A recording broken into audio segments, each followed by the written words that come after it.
Good afternoon, everyone. I believe we are online because at the end of the jingle, I don't see if we are online, but I hope we are online. I'm Hugo Tramballi, Senior Advisor with ISPI, the Institute for International Studies of Milan, and columnist with Il Sole 24 Ore, which is the Italian equivalent of Financial Times. Our meeting today is a step toward the Med Dialogues, on the 7th Annual International Conference on the Mediterranean that ISPI organizes together with the Italian Ministry of Foreign Affairs. The meeting will be in Rome next December, between the 2nd and the 4th of December, in flesh and blood at last, but we hope in flesh and blood. In the dramatic, often tragic confrontation between the Palestinians and the Israelis, it is clear who plays the role of the occupier and who is the occupied. Having said that, if the latter is in this unfavorable condition since 1967, it should bear some responsibility, let me say. In many ways, the handling of the Palestinian legislative elections is a clear example of what I mean. It is easy to predict that also the September presidential election could be postponed. According to the polls, the large majority of the Palestinians want to go to vote. And the majority of the Palestinians in Gaza would vote against Hamas and those in the West Bank against Fatah. It seems to be a huge failure of leadership, any leadership whatsoever. It was a dangerous but necessary, I believe, challenge to call the elections, and it is a dangerous but not sure if also necessary challenge to postpone them. But we will discuss about this about this and in many other issues with Inès Abdel Razek, the Palestine Institute for Public Diplomacy. She's in Jerusalem now, with Leila Farsakh, teacher at the University of Massachusetts in Boston, with Hugh Lovatt, the policy fellow of the European Council of Foreign Relations in Brussels or in London, but anyway, between Brussels and London, let's say Normandy. And with Omar Rahman, a visiting fellow at the Brookings Doha Center, should be in Qatar, but now is in the United States. I would start with Inès.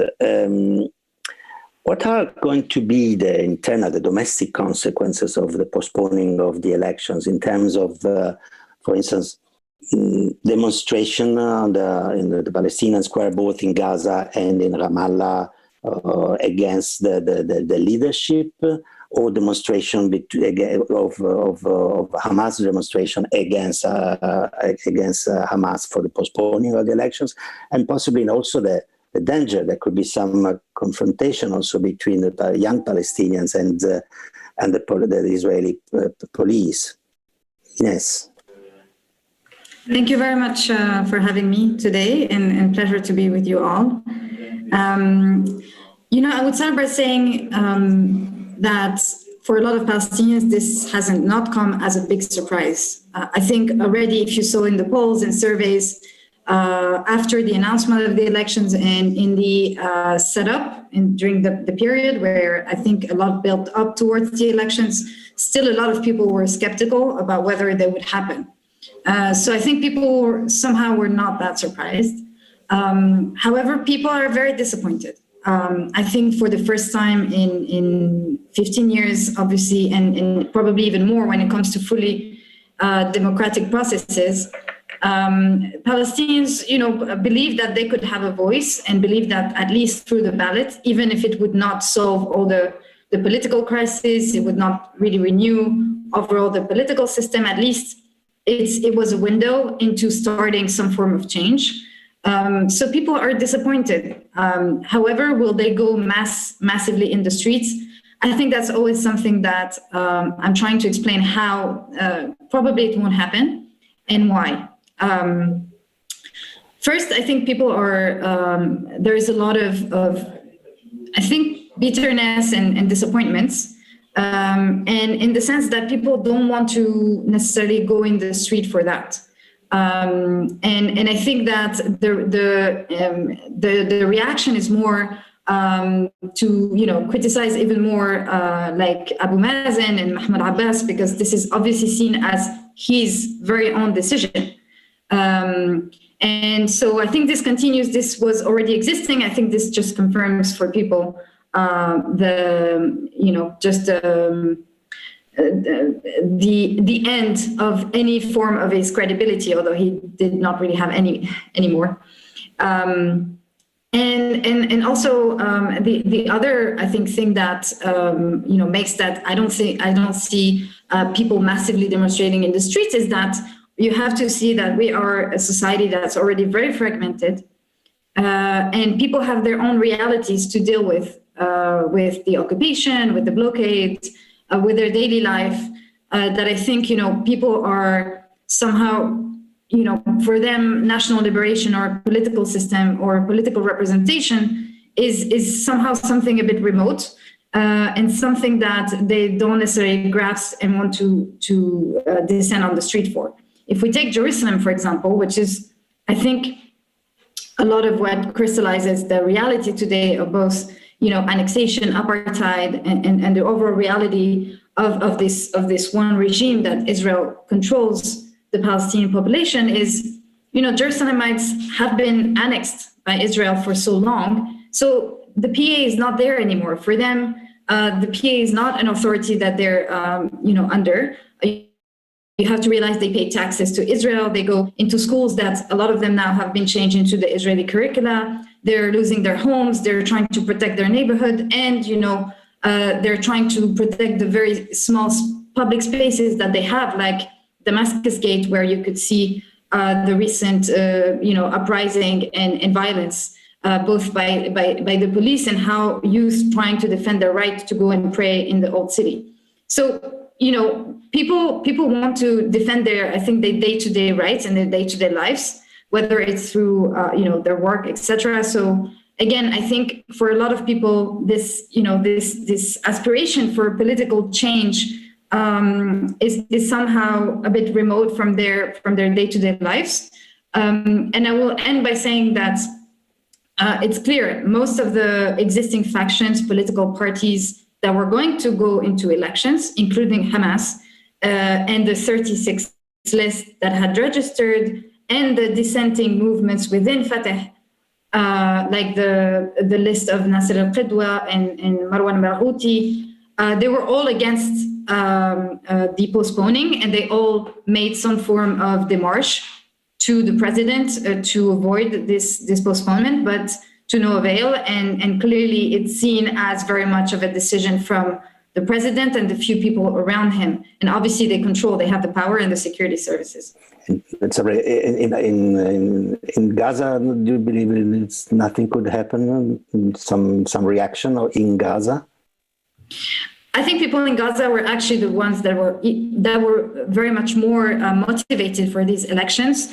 I think Hamas right now has not called for massive uprising. I think they're still like trying to negotiate, I think, in the back doors and see how to move forward with probably either resuming or changing that decision. So we'll see how it plays out, because I think Hamas is obviously clearly against that decision, and this goes against the agreements between Hamas and Fatah that were signed, the reconciliation and what was agreed to go forward, that would have somehow, I'm not sure if it would help really reconciliation, but at least sharing of power among these two big factions.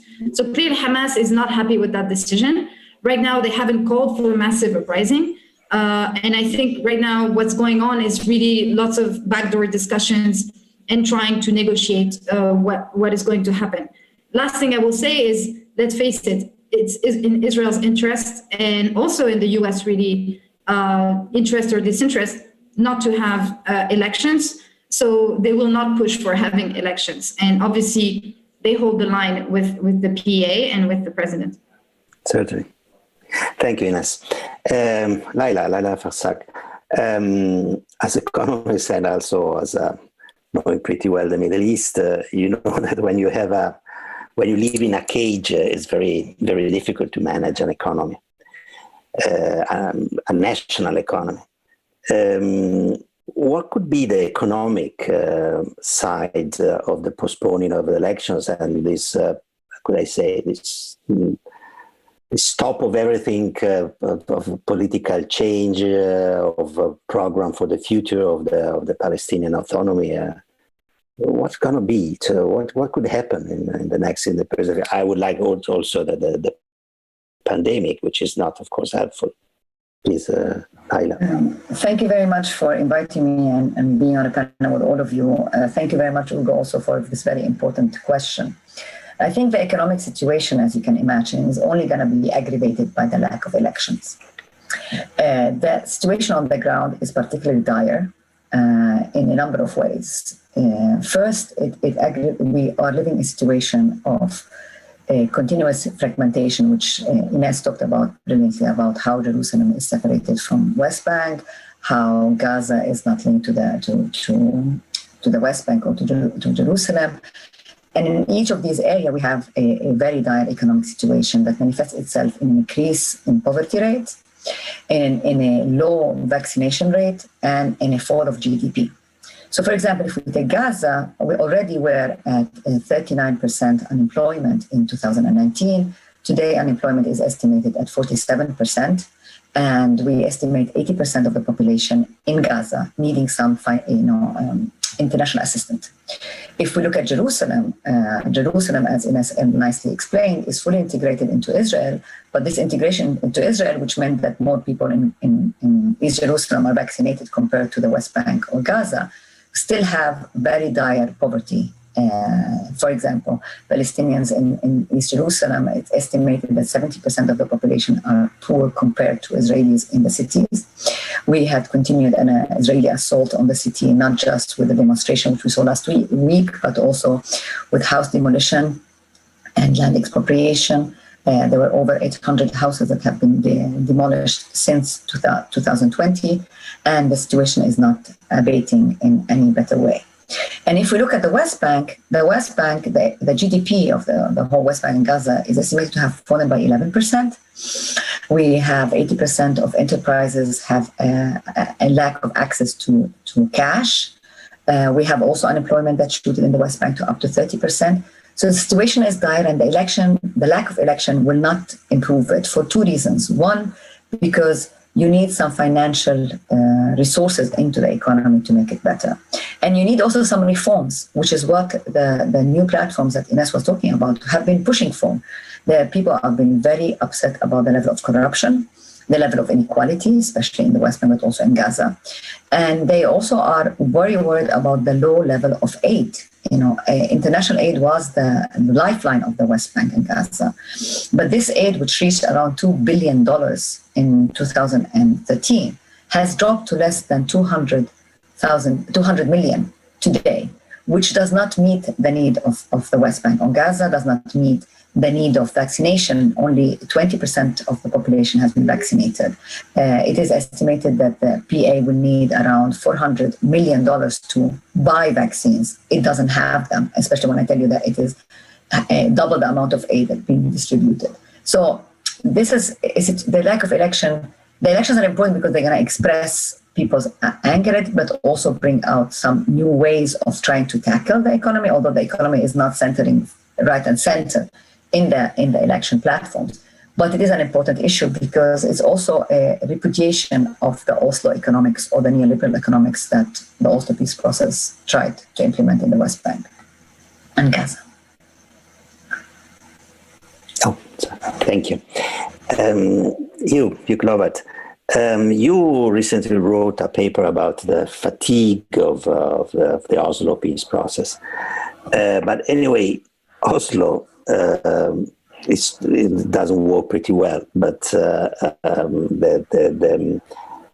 Abraham Agreement is working. But do you think that the blockade, the stop of the elections, and the impasse of the political situation will increase the Palestinian loneliness in the regional framework?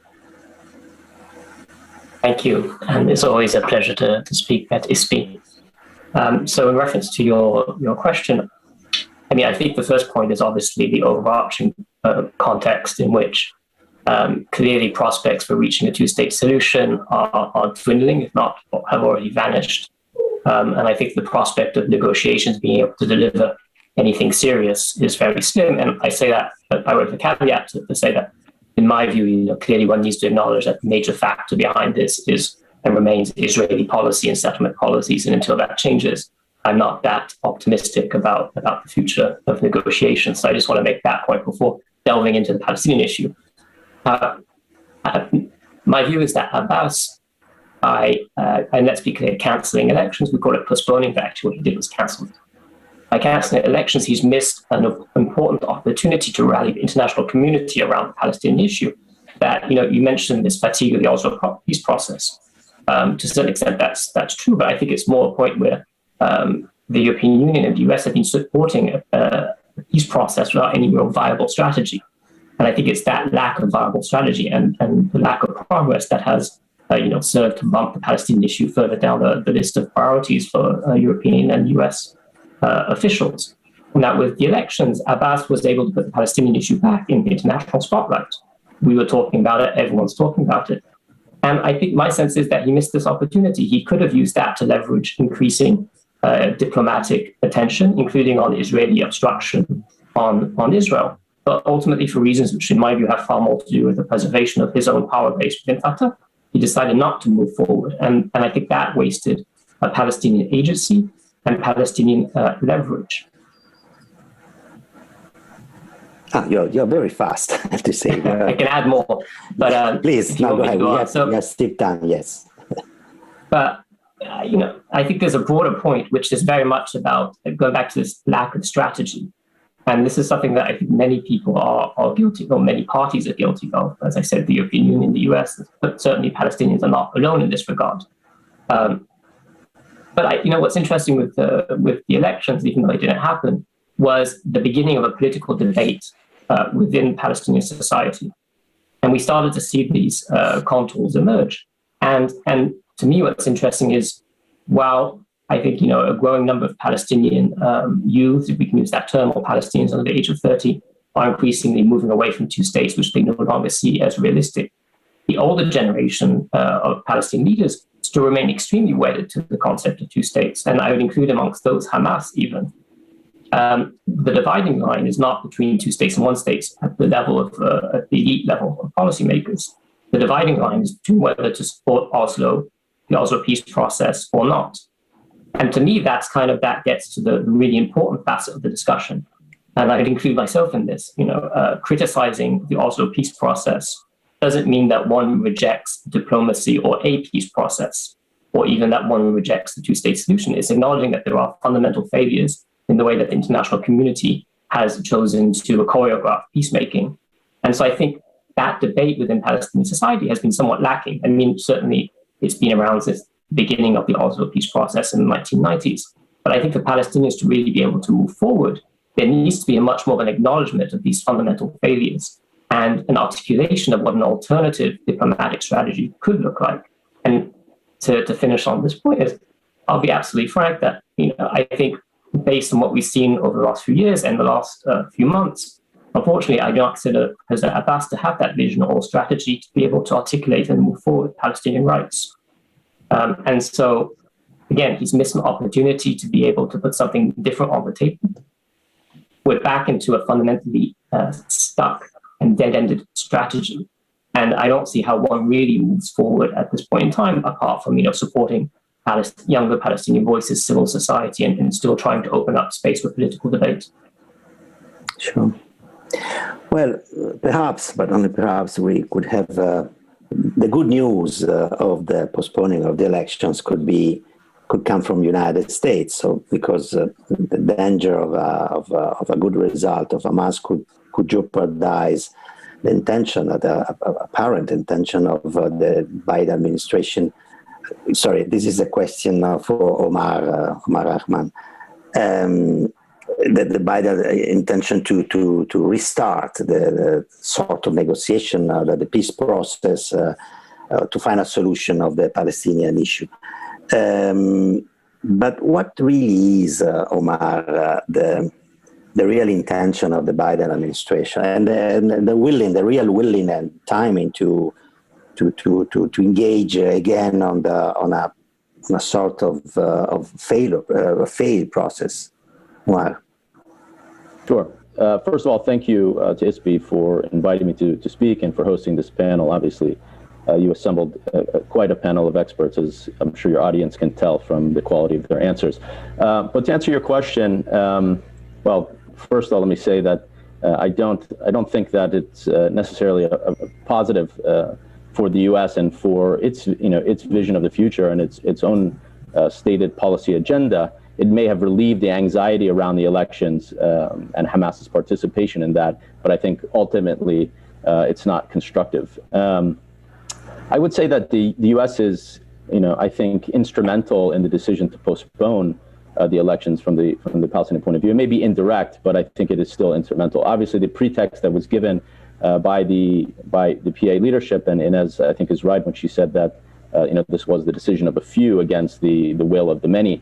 That was around Jerusalem and the unwillingness of Israel or at least the belief that Israel was unwilling to allow Palestinian residents of Jerusalem to vote, and its interference in the pre-election process. And I mean, that's not justified, so we can't justify it, but I still think it's a pretext. The main reason behind the postponement was the disintegration of Fatah, which was triggered by the call for elections.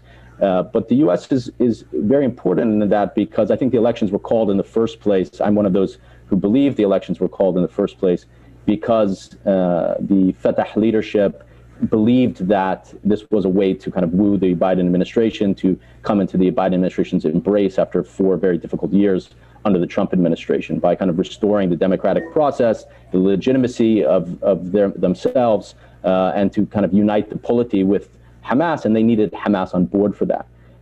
And so the U.S. was mum on the elections for a large part, and I think that's part of the reason it got so far into the process. But then, when it looked like these elections might actually be carried out, I think the U.S. Or some unnamed officials, started to signal to the Fatah leadership and to Palestinian society that this made them very uneasy and it could trigger a backlash. And as you said, Hugo, I think it reflects the overdependence of the Palestinian Authority and the Palestinian national movement and the strategy of Abbas in particular on the United States and on its international partners in the West and the donors, and also the negative implications that the U.S. can have in terms of its policy, even when that policy is very limited, maybe especially. And that gets back to this administration. Obviously, it stated up front, really, it didn't view this issue as a priority. It didn't want to expend political capital on this issue. It didn't want to invest a lot of bandwidth within the State Department and with the administration on this issue. And in many ways, that's understandable because obviously the Biden administration has a lot of other issues it wants to focus on.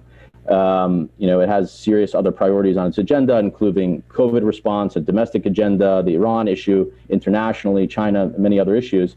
And this issue is politically messy in the United States. You can't engage with it without running into serious obstruction in the Congress and elsewhere, Washington and the United States kind of at large. It's obviously difficult to do anything without a major policy overhaul, and that requires a lot of investment. And this administration carries a lot of the kind of DNA of the Obama administration and its own failure to grapple with this conflict. And so I think there's an unwillingness to do that. But when you are unwilling to invest political capital and bandwidth, then you're unable to essentially rethink your policy and your approach to this conflict. And so what happened is this administration, I think, essentially adopted, an older set of policies, and those policies are outdated. They're anachronistic. They don't reflect the reality that's on the ground today in Israel-Palestine. And they also, they weren't even successful or workable or helpful in their day, which was, in the 2000s or even in the 90s. But I think when you're dealing with the quartet principles, for example, which is what the U.S. is holding the Palestinian political leadership to in the political parties. It's demanding that they all recognize Israel. They're demanding that they recognize past agreements like the Oslo Accords, demanding that they commit to nonviolence. These are essentially the quartet principles, which were designed by the Bush administration in the 2000s. And they were not designed to be that constructive to the process. They were, in fact, designed to kind of restrict, critical and constructive engagement with the Palestinians.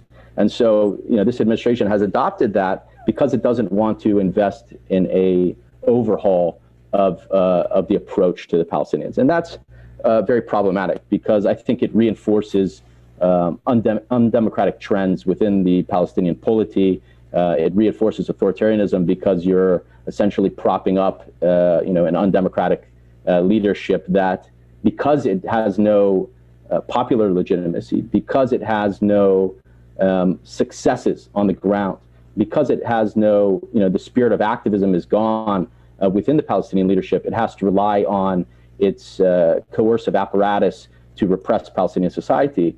And the Europeans and the Americans, through their funding, are essentially involved in propping up that system. So it's reinforcing these undemocratic trends within the Palestinian polity, and it's letting the Fatah leadership know that we like you. We don't want to deal with the possible outcome of an election, which could bring at least Hamas into the fore. I don't think this election would have produced the type of result that 2006 produced. There are a number of reasons for that restrict, I think, Hamas's possible success in these elections. But it would have brought Hamas into the Palestinian Authority. It would have brought automatically Hamas into the PLO, and you can get into the implications of that, which are very serious and major. But the U.S. has a limited policy agenda that it wants to deal with on the Palestinian issue.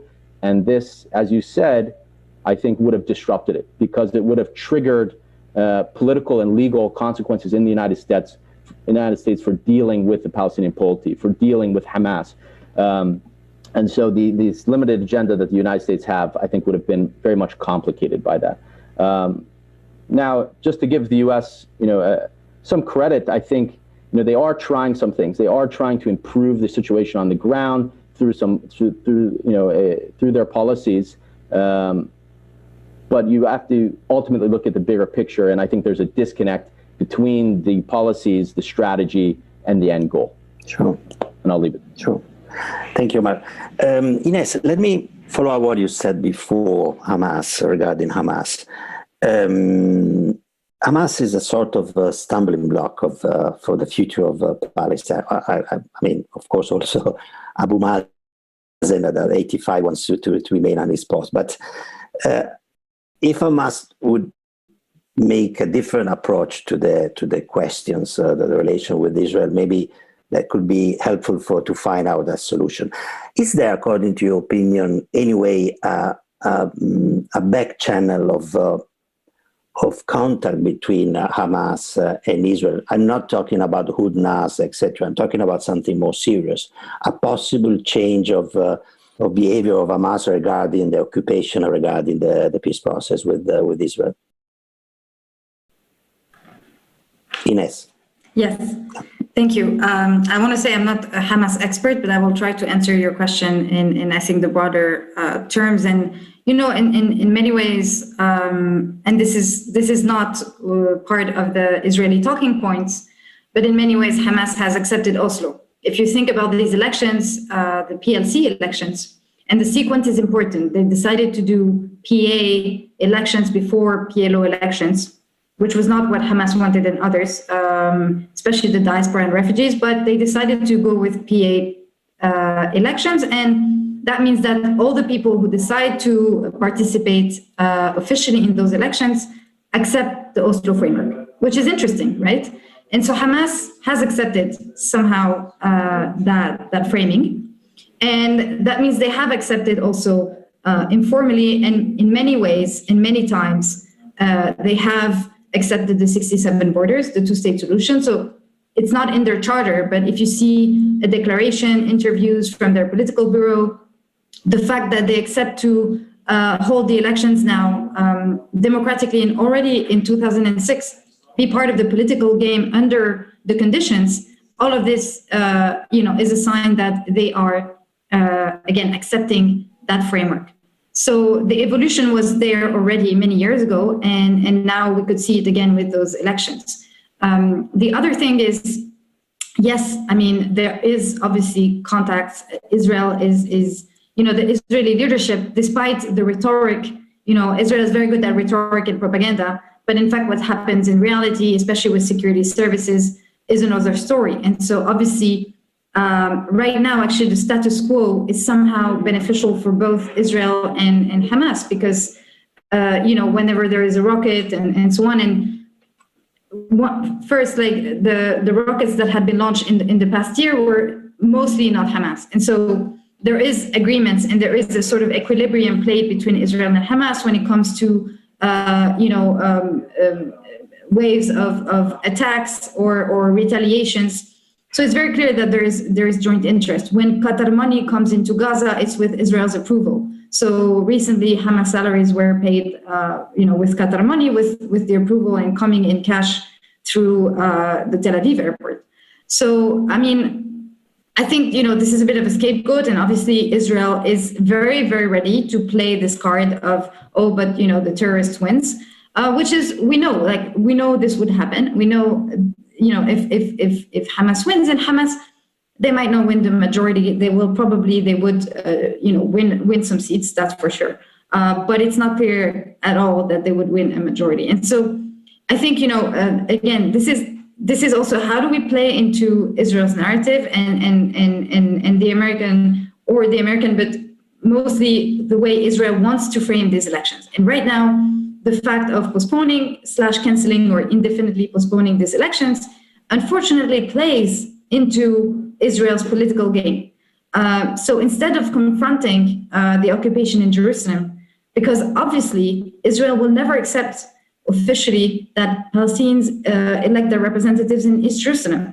Israel considers Jerusalem as its capital in its entirety. So you will not hear the Israelis say, of course, go and this is yours and East Jerusalem is yours. No.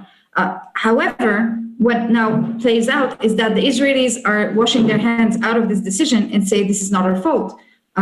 This is very much of a Palestinian decision. We didn't interfere. We didn't say anything. And the problem with that is that, Mahmoud Abbas, the president, is falling into that trap. So not only is he alienating Palestinian society, but he's also playing into Israel's game. And what a lot of Palestinians on the ground have been saying, including, again, the official people who would participate in these elections, but also activists on the street, is, let's confront the occupation in Jerusalem. Let's go to vote. Let's push. Let's open, ballot boxes and voting offices in Jerusalem. And on the day of the voting, of course, Israel is likely to obstruct that. But let's at least try. And because they didn't try, then, Israel plays its favorite rhetoric, which is, but you see the Palestinians are undemocratic and they're incapable of voting their own representatives. And what's interesting there is that actually Hamas was the party that was most ready democratically to participate in these elections. They had internal elections, their leadership was ready, they have a ready list, and their house is in order. So it really is, as Omar said, it's this disintegration completely of Fatah that is clearly at the center of this. And unfortunately, by doing this, by this decision, they're playing into also Israel political agenda. So it's really a lose-lose we're in. And I think, again, it's how to look at alternatives, as Hugh said, of youth, political organizing, and I think windows of organizing, debating, and political space that has slightly open, and that has scared the PA. So arrests are continuing, repression is continuing, and the same in Gaza. And I think in Gaza, Hamas is also quite smart enough to keep a small window of dissent and criticism online and people meeting. I think they're not, again, they're smart enough to not, oppress and repress every single criticism. However, we see how that would play out if really more massive criticism would come, whether in the West Bank or Gaza. Thank you. So survival is the name of the game for the Palestinian side. Leila, is it possible to survive on an economic point of view? I mean, what role could the international community, the international aid could have on this situation? For how long? I mean, last time I've been to Ramallah, that was now almost just a little before the beginning of the pandemic.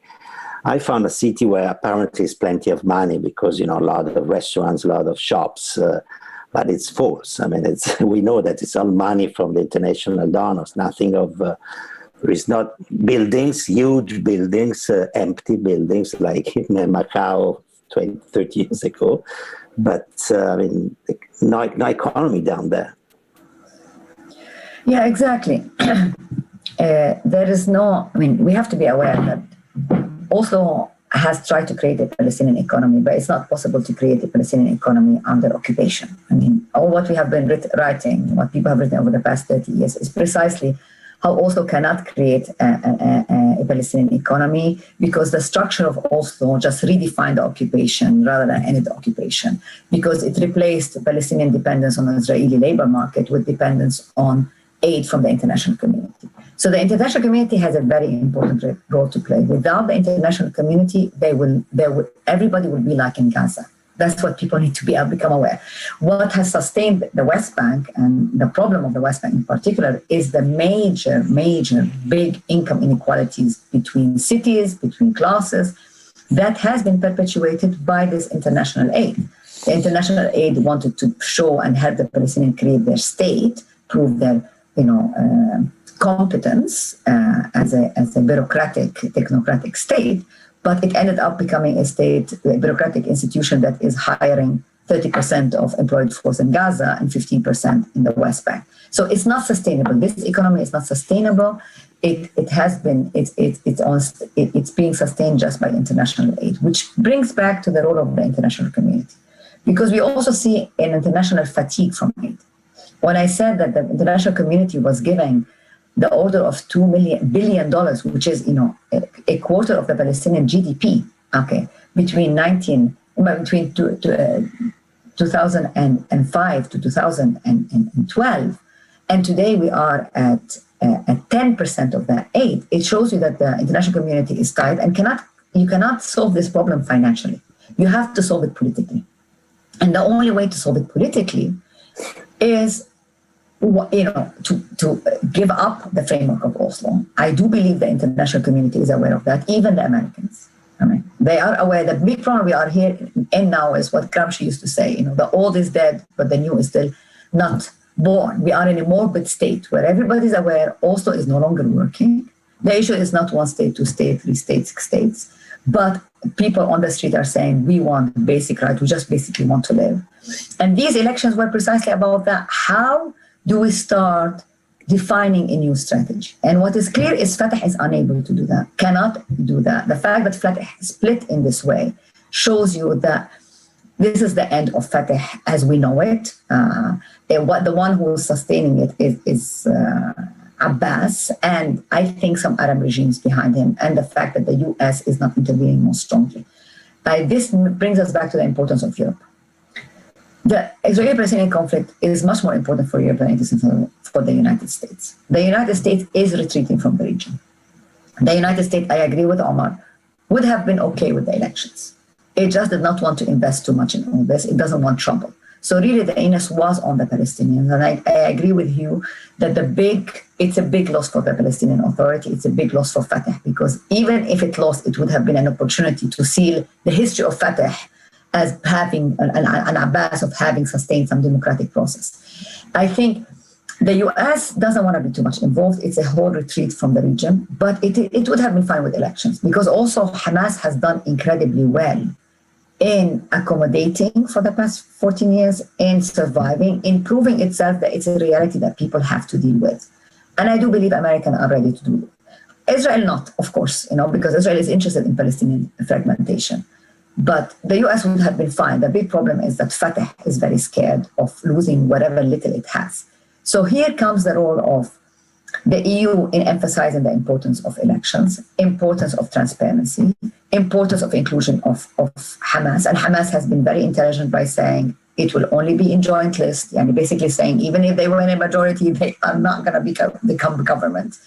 I think, as you explained in your introduction, the voting seems to indicate that there is the polls or opinion polls seem to suggest that Hamas and Fatah will lose.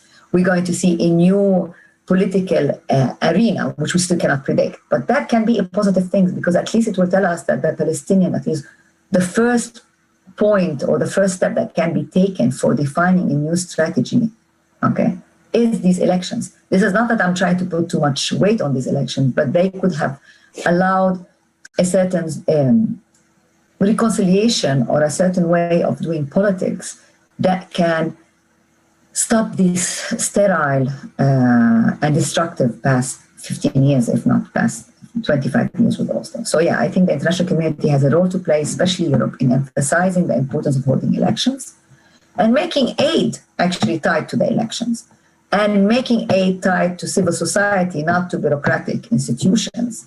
You know, if you want to help the Palestinian, then give aid to the Palestinian that they can run the economy. Don't give aid to some financial institution to build more hotels in Ramallah and prevent infrastructure reaching Jenin. So it's in the way the international community can condition aid, but also the way international community can emphasize the importance of election. Sure, thank you. Hugh, as European, I define myself as a former Italian president used to say I'm an European citizen born in Italy. Is there a chance for the European Union since the United States are not so interested, to come back to this arena, a role for European Union? I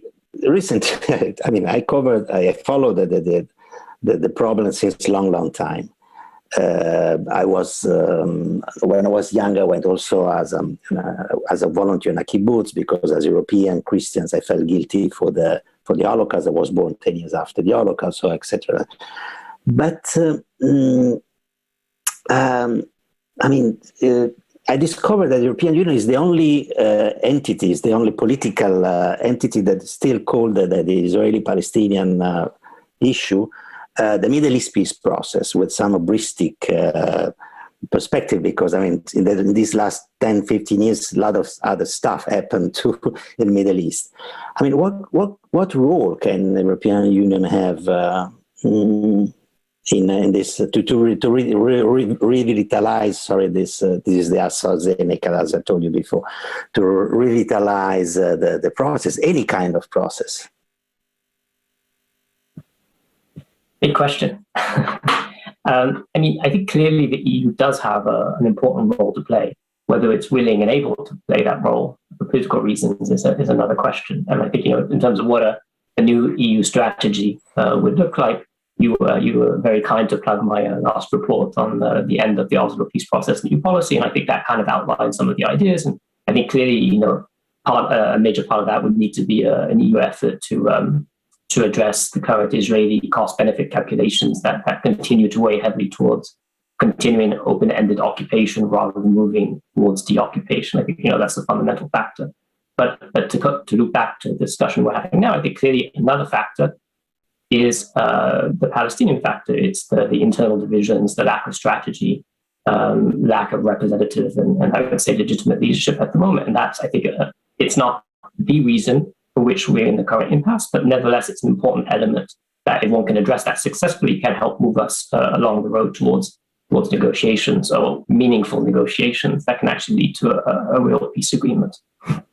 And I think as part of this strategy review, I want to be very clear that I spent my first round, very much criticizing the lack of strategy amongst the Palestinian leadership. And I think we need to be clear that in part, that lack of strategy is a product of international policy and EU policy, that EU funding and EU policy has purposely striven to avoid the emergence of a more effective or disruptive Palestinian political or non-violent strategy. I think we talked a bit about the quartet conditions and how the conditionality that the US and the EU has imposed on the PA. I think in terms of ensuring that it continues to respect the Oslo agreements and Oslo diplomatic trappings. I think that would be the case in point for which European aid and European policy has prevented an articulation of any new strategy. So I want to make that point very clear. I think the second point is acknowledging that there needs to be a process of redemocratization amongst Palestinians, and also acknowledging that there is this overarching context of occupation, of course. The question is, what can the EU do? And again, I think there is a lot. And I think to the EU's credit, it did more than I would say any other major international actor in that regard in terms of facilitating and supporting Palestinian elections. Clearly, it didn't do enough, in my opinion, but it did do more than most. And I think it was, unfair of President Abbas to have singled out the EU for blame in that regard when he decided to cancel elections. And I worry that is actually, I think that will burn his bridges with some European diplomats and make them less willing to back Palestinians and back Abbas in other initiatives. But again, I think we need to move forward, and we need to move towards redemocratization and reunification. Acknowledging again that the reason that this has to happen is, in my view, Abbas's own calculations. The EU should see it as a priority to start to move Abbas back towards elections and push him to set a new date for elections, and of course can offer stepped up political and technical support. And it needs to be very clear that its support for Abbas and the Palestinian Authority is contingent on its efforts to redemocratize itself rather. And so, the EU funding is intrinsically linked to democracy. And if Abbas is not prepared to move back into the democratic process, my view is the EU should seriously consider cutting funding to the Palestinian Authority. Starting with funding the equivalent to President Abbas's office, which I think is like 28 million euros. That would be a start and send a strong message. That money could be reallocated in support of Palestinian civil society initiatives or other initiatives. But I think we're at a point where supporting what is increasingly an anti-democratic and authoritarian political project that is devoid of any democratic trappings or political objective, namely attaining an independent state. This is not a good look, and it's not good policy for the EU, and something needs to happen. So either you make the requisite changes now to your policy to move the Palestinian political system back in a positive direction towards democracy and reunification, as I outlined, or there'll need to have to be a much broader review of EU relations with Palestine, Palestinians, and the PA. And to go back to my first point, clearly this review of how one recalibrates one's relations with the Palestinians, that has to be part of a broader conversation in terms of what is EU policy towards the Israeli-Palestinian conflict at a moment in which two states is increasingly seen as unobtainable, and which the Oslo peace process is no longer functional. So there is a broader discussion to be had. But clearly the future of the PA within that discussion is an important point. And I hope that I don't have the answer, but I hope the answer can be attained in consultation with Palestinian society and Palestinian leaders. But to finish on this point, there needs to be change, both in Israel, but also in the Palestinian political system. And I think the EU, by virtue of being the biggest funder to the Palestinian Authority and to Palestinians, does have a political and moral responsibility in that regard to push that forward. Thank you.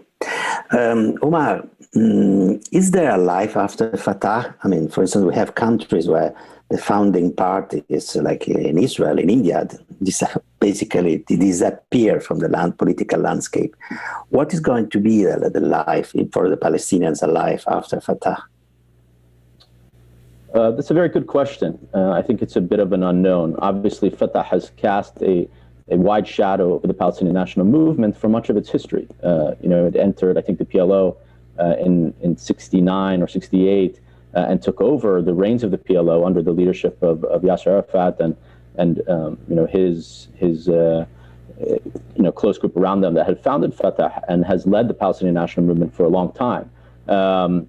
And even to today, the movement is obviously divided into different groups, but mainly between Fatah and Hamas, which have two different ideologies. So it's hard to see past Fatah. But I think there's certainly as it splits apart, and I'm not positive this split is permanent. It may, but it's along certain lines. It's, part of it is led by Al-Qidwa, who is himself, I don't think, the kind of charismatic leader that can drive some new movement. And so we'll see what the outcome ultimately of it is with the split within Fatah. And Abbas and his group around him have a lot of tools to play with to keep people in line. They have, again, a coercive apparatus which has repressed Palestinian society, has repressed organizing and political organizing outside of the PA.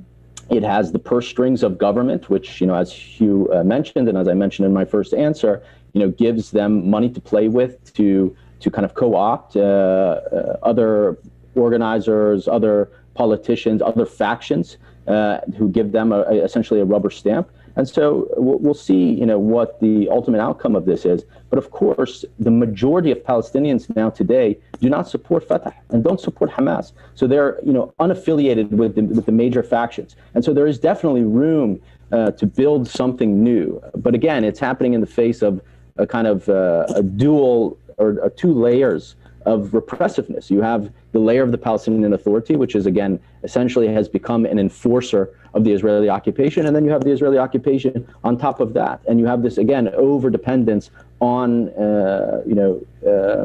on funding from outside, as Leila mentioned, and all that kind of stuff. And people are now attached to this economy and dependent on this economy, which is, essentially fictitious in a way, right? It's created from outside. It's not organic. And so there's so many stakeholders in this current system, even though people are desperate to get away from it. They recognize its failure, its collapse. The Israelis pay no attention to Oslo whatsoever, except in the minor aspects of it which are convenient to them, and otherwise ignore it and are pushing forward. So I think the Palestinian national movement has to, obviously, to reconvene. It has to have new blood, new ideas. How does it get there? It's very hard to say, because again, political organizing on the ground is repressed. The PLO is there, but it's a hollow institution, and the people that are in charge of the PA are also in charge of the PLO. So getting there is extremely difficult. That's why there was a lot of people who are pro-democracy who were very skeptical or anti-elections, because they thought it gave a stamp of approval or legitimacy back to the Palestinian Authority, which they view, and which the majority of the Palestinian population, even in the occupied territories, views as a burden on the Palestinian people and the Palestinian national movement. And so there was a lot of skepticism around it. But people like me were arguing you still needed this, because there are no pathways to change within the Palestinian national movement, to reviving it, to even getting to reform and revival of the PLO without dislodging this current leadership from power. And so you kind of needed these elections to produce change. So it's hard to see. Again, there was 36 lists that were going to be involved in this election, and that was very interesting. There were 1,400 candidates that were running for 132 seats. And those 132 seats would have also gone into the PLO, into the Palestinian National Council, which is the parliamentary body for the Palestinian national movement at large. And so you would have had some kind of revival there. And I think that's why these elections were extremely important, for bringing new voices into the political conversation. Even if Hamas and Fatah continue to dominate the political sphere, I think you would have resurrected the PLC, you would have resurrected a parliament. You wouldn't have this authoritarian executive without judicial and legislative constraint issuing decrees for the past 14 years. And so you would have had some kind of revival of the Palestinian politique, which has basically been strangled. And so I think that's why the loss of elections is very sad for the Palestinian national movement, because the people were kind of shrugging off this malaise, this apathy that had settled over Palestinian society. And I'm afraid that apathy may return. They may see no way to push forward. I mean, obviously there are groups like JED, which is the generation that for democratic renewal, which Inès is part of, and these groups that want to push for transformative change within the Palestinian political system outside of the PA and outside of these groups. But it's extremely difficult, and I wish them success, but we'll see what life is like after Fatah if it collapses. Sure, inshallah. I read you now a few questions. You are free to answer which one you want. Could the elections, as much as they are required for upholding democracy, that may lead to a change in the status quo, really help the external founding solution? Is there a serious chance of an agreement between Fatah and Hamas for some form of unity transition government and then move to election as was envisaged by the pact in Cairo? Do Palestinians in the diaspora have a role to play in the future configuration of Palestine? And again, we have several questions. Many questions. Would the different leadership in Israel favor a stable and convenient solution, and which? Be free to answer. I would start with Leila, because I know you have to leave. You have a meeting at the university, so university first, and Leila first, please. Thank you. I'll take the question about Israel. I don't change in Israeli leadership will have any impact on the election. Israel has proved over and over again after 4 elections that it is in the Netanyahu camp. Even the left wing in Israel remains committed to Israel as a Jewish state. Their interest is in managing the conflict, not resolving the conflict. So Israel will always be there to fragment the Palestinian and encourage fragmentation of the Palestinian, not the unity of the Palestinian. So the onus is on the Palestinians. So this comes to the question of the elections. I want to have a stab at that. To again say what Omar said, the elections would have at least revived the PLC, the Palestinian National Council, which would have allowed it a more vibrant debate. And also the elections, I don't know if Fatah will disappear or not. I don't think so, because also we're underestimating the fact that the Qudwa list is also the Marwan Marghuti list, which Marwan, lots of people are seeing some hope in it. Like some people would argue that maybe we're having a South Africa ANC Mandela moment if that takes place. Who knows? That's the optimist in us would want to believe that. But all this to say is that what is clear is that Abbas is real. This is the last power grab that he has. And it's waning because the society has changed, the region has changed, and we are in a clear, never as clear struggle between a whole new generation in Palestine and across the region wanting some democratic accountability and engagement, and regimes that are still clinging to power, but realizing that that power is not lasting longer. And it's just a question of time, I think, because it's in the long, I'm saying in a few years' time, this will not go on. And there I go back to the role of Europe. Now, what is the role of the diaspora? Although I live in the diaspora, I'm of the opinion that the diaspora has an important role to play, but Palestine has changed so much meaning because of all these years of occupation and this dispersion. So every Palestinian has a role to play. But I think the importance of the West Bank, Gaza, and Jerusalem, the importance of the diaspora is to emphasize the unity of the Palestinian people and to emphasize the unity of Palestinian rights, including the right of return, the right to equality within Israel, the right of the Palestinian to end occupation. And also emphasize, I think, how much the Oslo framework is dead, and you need a new framework based on rights and self-determination for all those who live in Palestine and Israel. And that's harder because the Palestinian diaspora is still divided. Some believe that the Palestinian diaspora are the one that can solve the Palestine problem. I don't think so, because Palestine is still on the map because the Palestinian living still in Palestine and emphasizing the right to be in Palestine. The diaspora has an important role to play, but I see it more supportive than actually defining the terms of the debate. But the good news is that the terms of the debate have been going away from the framework of statehood and emphasizing the framework of the integrity of Palestinian rights, which are right of return, right of equality, right to self-determination. I would stop at that. Thank you. Inès. Thank you. I think I'll try and answer maybe a few questions. I very much agree with what Leila just said. The question is like, how can we move forward? What do we need to move forward? And what I think, because we have also an international and Italian audience, what is required? I think when we say Oslo is dead, we have to realize what is it? What's the reality? And the reality is very much a reality of Israel that is not moving further to any form of wanting peace or having interest in giving Palestinians their rights, as Leila said. We're in one regime that's effectively has been analyzed and described as an apartheid regime.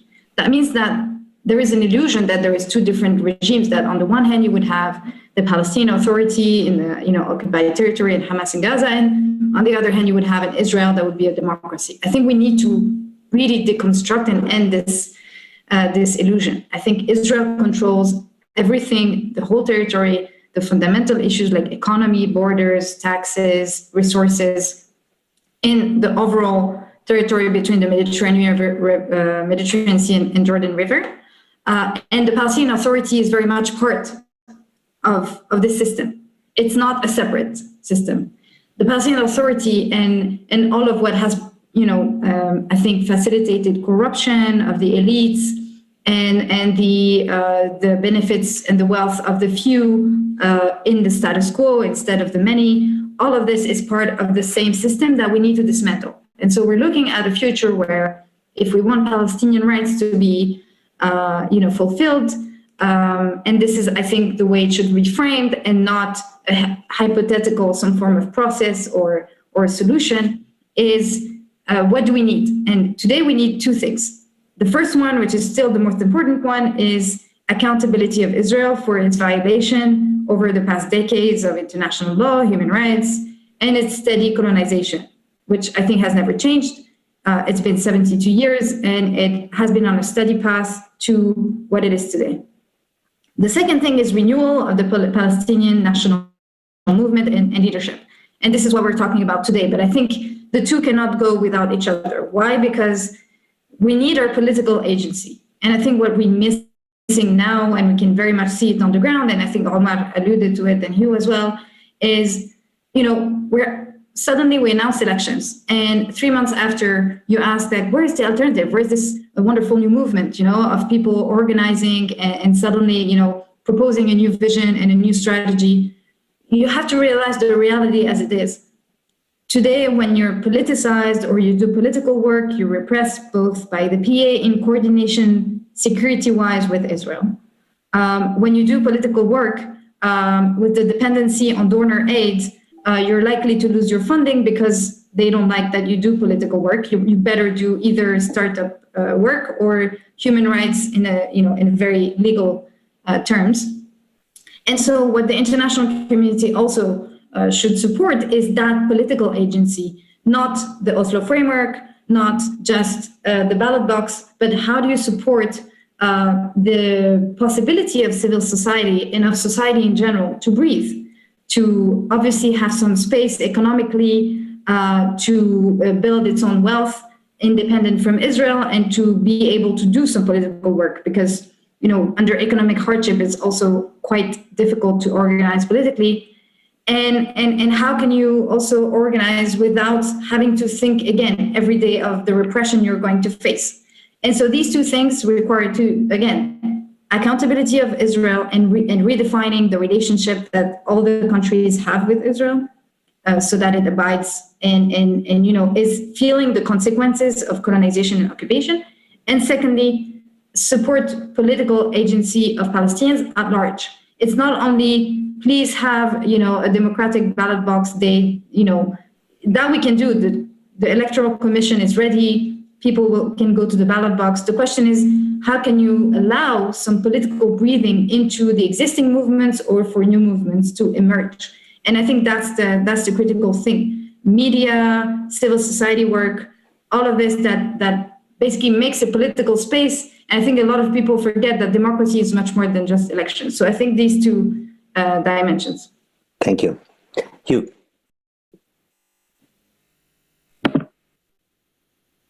So I'll riff off of what Inès said so eloquently. And my starting point would be, and to pick up on one of the questions about what to expect from a different Israeli government. And I would say don't expect too much, dealing with obviously the realities of what the Israeli political system is and can allow for. And as I've said in the past, I think clearly there will have to be a reassessment of Israeli calculations towards the Palestinians and towards occupation. And the question is, where does that come from? I think it's quite clear that this moment of self-awareness will not come from Israeli society itself. Now, that leaves external intervention. And I agree with what Inès said. I think there's certainly more that the international community should be doing and can be doing. But I don't believe that would be in itself a game changer. It's important that it's a prerequisite, but that alone will not shift Israeli attitudes, which brings me back to the need for, as we've been talking about, this is the theme, I think, for the whole conversation, is the need for a new Palestinian strategy, which I would consider, a need for a more disruptive and diplomatic and non-violent strategy. And for that to emerge, and again, picking up on what Inès was saying, there needs to be a revamped, revitalized Palestinian national movement. Now, how one goes about that, there's obviously different ways, but clearly the holding of free and fair elections with everything that comes along with it in terms of opening up the space for political debate, I think that is clearly that can be an important stepping stone towards that broader revival.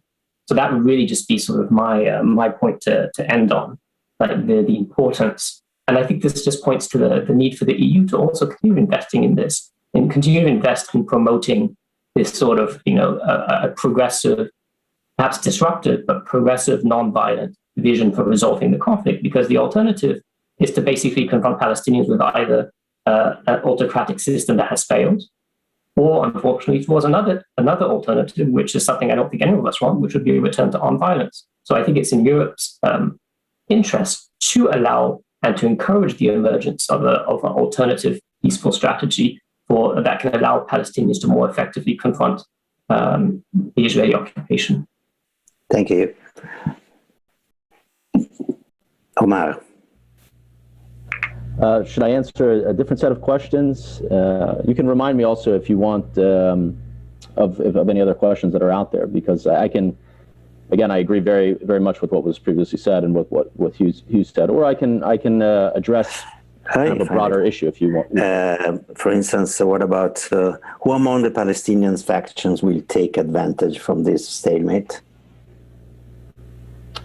Well, I think it gives the current Fatah leadership a little bit of a lifeline. I think Hamas is playing the role of, of opposition to the decision, along with the other independent lists that we're running. But Hamas, whether it's tactical because it doesn't need to, give Abbas support on this issue because he's making the decision alone, whether it happens or not, or whether they are really for elections or not, they can benefit in the street. They don't need to take the possible risks in terms of alienating the broader public by saying, oh yes, we want to delay the election, so they can benefit in that regard. But I think the public loses out on the whole. Sure. Okay. Thank you very much. There is a paradox between the two reflecting societies, the Israelis and the Palestinians. The Palestinians, they vote pretty rarely, and the Israelis, they vote too much, too many times and too much. This is why very soon, possibly before the summer session or right after, we will have a panel on the Israeli elections and with Israeli panelists. For the moment, I thanks very much Inès for your highly interesting remark, let me say, from an old frequent visitor of the region and of the problem. And I hope to see you soon, inshallah. And good luck for the pandemic. And keep in touch. Thank you very much indeed. Good luck to you too. Thank you.